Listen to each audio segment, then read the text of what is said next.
Bonjour à tous et bienvenue dans notre nouvelle exploration. Alors aujourd'hui, nous faisons un grand bond dans le temps pour nous projeter au milieu du 19e siècle. C'est l'époque de la machine à vapeur, des chemins de fer et de la révolution industrielle. Mais loin de ce vacarme, dans le silence des laboratoires, les scientifiques font face à un mystère beaucoup plus profond. Une force invisible qui échappe encore à leur compréhension.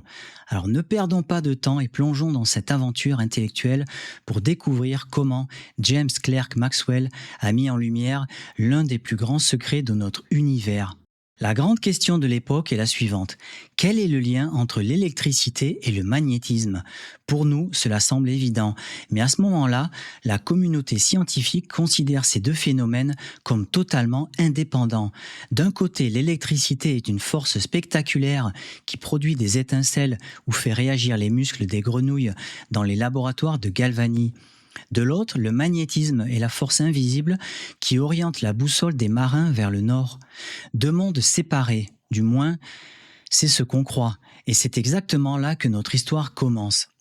Ce qui est fascinant, c'est la rencontre entre deux génies au profil opposé. D'un côté, Michael Faraday, un expérimentateur hors pair et autodidacte. Bien que peu enclin aux équations complexes, il possède une intuition visuelle phénoménale. En observant de la simple limaille de fer s'ordonner autour d'un aimant, il imagine le concept de ligne de champ. De l'autre côté, nous trouvons James Clerk Maxwell, un physicien et mathématicien écossais surdoué. Maxwell admire profondément les travaux de Faraday. Son coup de génie va être de traduire les intuitions visuelles de Faraday dans un langage mathématique d'une rigueur absolue. Le cœur de cette transition repose sur un concept audacieux, le courant de déplacement. En analysant les lois de l'électromagnétisme de son époque, notamment celles d'Ampère, Maxwell remarque une incohérence théorique. Les calculs ne fonctionnent plus dès qu'on analyse certains circuits complexes comme ceux contenant des condensateurs. Au lieu de rejeter ces théories, Maxwell choisit d'ajouter un nouveau terme mathématique à la loi d'Ampère. Cette correction, c'est le courant de déplacement. Grâce à lui, la théorie devient parfaitement cohérente et le pont mathématique entre l'électricité et le magnétisme est enfin établi. Regardons de plus près le fondement de ce mécanisme, en procédant par étapes. Premièrement, une charge électrique en mouvement génère un champ électrique variable autour d'elle. Deuxièmement, conformément aux intuitions de Faraday, la variation de ce champ électrique produit à son tour un champ magnétique. Troisièmement, ce champ magnétique, lui aussi variable, recrée un champ électrique. Ce processus s'auto-alimente et se répète indéfiniment, voyageant à travers l'espace. C'est le principe même d'une onde électromagnétique. Face à ces résultats, Maxwell se pose une question logique. À quelle vitesse ces ondes se déplacent-elles?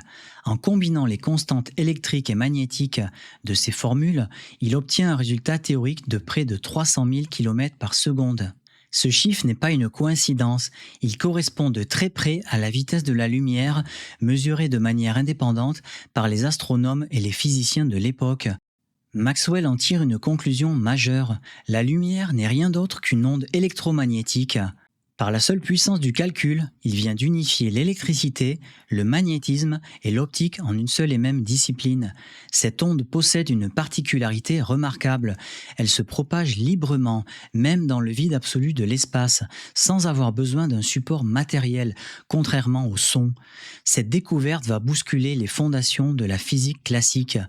Quelques décennies plus tard, Albert Einstein s'appuiera directement sur la constance de cette vitesse de la lumière pour développer sa théorie de la relativité restreinte. Bien sûr, la théorie mathématique est une chose, mais il fallait encore la prouver par l'expérience.